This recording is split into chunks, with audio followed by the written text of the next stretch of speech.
It had been 25 years since the Tigers played a football game in Charleston, South Carolina. The result, the same as it was 25 years ago. The Tiger Football Report starts now.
Welcome to another edition of the Tiger Football Report. I'm your host, Spiro Morekas, along with the head coach of the Tigers, Rob Ambrose. And Coach, the Tigers go to Charleston this past Saturday to take on the Citadel, a team that had come up here last year, first meeting ever. You play a team that's got a funky offense that you're not going to see too often, and it's one that you talked about that you had started preparing for since February. They were able to do what they wanted at times, but also at times in the 28-21 victory, your defense came up big. They did. And, we actually went back and looked at, the last 4 games that they played last year and what those stats were. Nobody stops them completely. When you're in a 60-minute inside run drill, they're going to get 2 yards a pop. They're just going to do it. And they're going to keep doing it and keep doing it. So they're going to get 300 yards rushing, close to it, unless you have a wall of granite. What I needed our guys to do was to play extremely hard, extremely physical, and never give up. And against that tide of just massive push, and that's exactly what they did. They just kept on going and allowed us to get a win.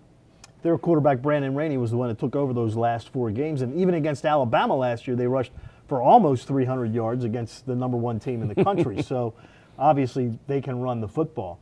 But your team was resilient. Your team was probably not as efficient as you would have liked first game of the year, but you put 28 points on the board, and you came up big when you had to. I put 28 points on the board while fumbling the ball on the 1 and having time expire before the half with a chance to put more points on the board. No, we talked about this as well. The first game of the year, there's a lot of teams in America, a lot of very, very good football teams in America that are 0-1. And the first game of the year is usually the sloppiest. In the old days, we should have 2-a-days for 30 days, and we were pretty well practiced at what we did, and as such, the first game of the season looked a little more organized. But when you only have the amount of time that we have these days, games just don't look as sharp, they don't look as crisp, they don't look as clean as you would want them to be. And it's usually the team that makes the least amount of mistakes is the one who walks away with the win. And in the end, that's exactly what it was. We made the least amount of mistakes, and we made the plays we needed to make when we needed to make them, which is a sign of toughness. One thing that was clean was your penalties, only 4 for a total of about 25 yards in the ball game. And normally in week 1, you see a lot of games where teams have 10, 12, 13 penalties. You had to be pleased with that also. I was, but if I went back and watched the film, I could have seen penalties that probably should have been called. So it still gives us a lot to work on.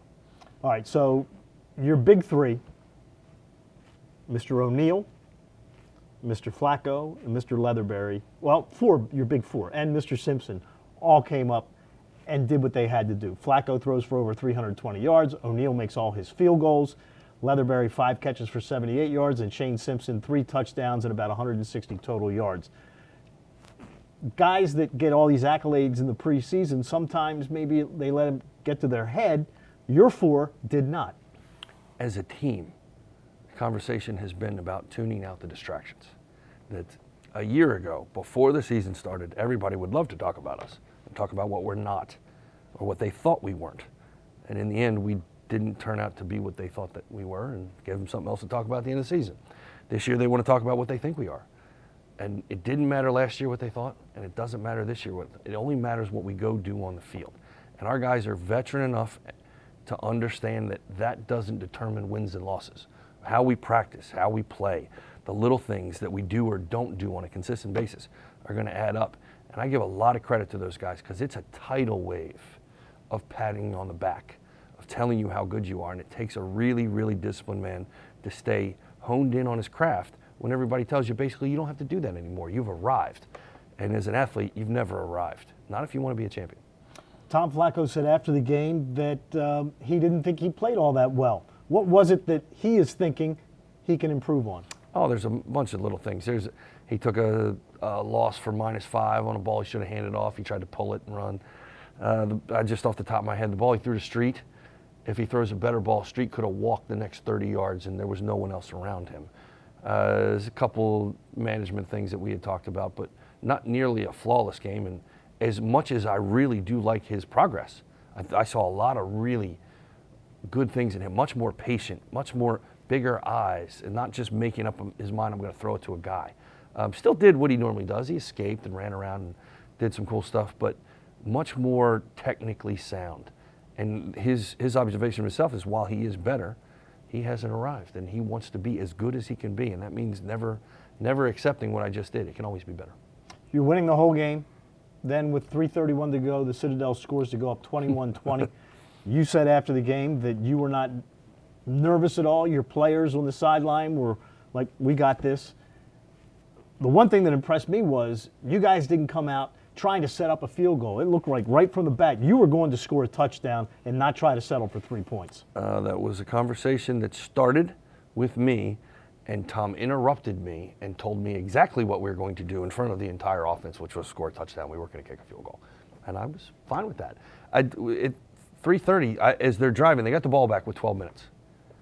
It's awful hard to kill 12 minutes. I don't care how good you are. And I'm actually to take 9, and they did that. They did. They took 9.